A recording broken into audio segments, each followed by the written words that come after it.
แม่ครัวเด้ออันนี้เด้อมาลงกาเนาะแม่ครัววันใจดีมาปิ้งเป็ดให้กินอีกนี่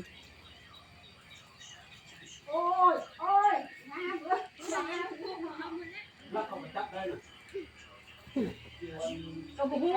เอ็ดเบียกอยู่เข้ามาลักเอาก็สิหมอวันนึงนิ่มได้แม่เถิด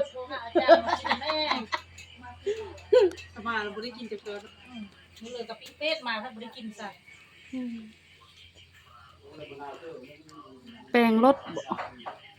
มื้อจะกระพักแล้ว วันอาทิตย์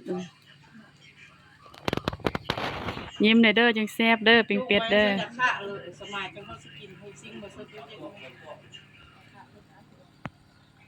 โอ้คักขนาดนั้นไปวิ่งนั่นบ่คือเฮาเฮ็ดเนาะเฮาเฮ็ดบ่เป็นเอ็ดปิ้งเห็นว่าบ่เป็นไหม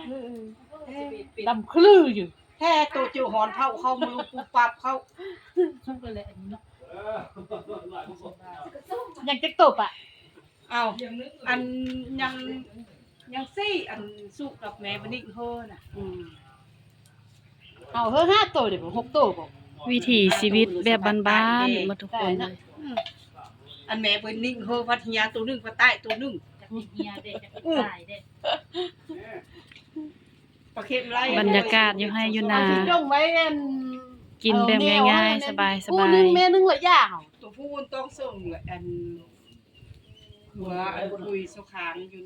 บ่พันได้เต็มห้วนเซาตัวแม่นี่ก็บ่เฮิกแล้วก็นาแดงจดๆสเปซซักของเฮาหั่นโอ้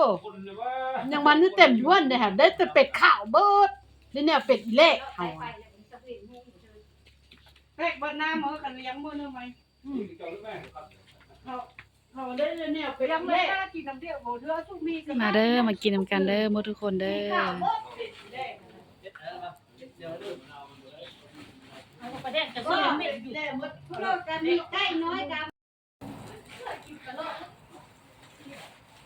เอาไหมไปฟอกไหมกินคันนี้ก่อน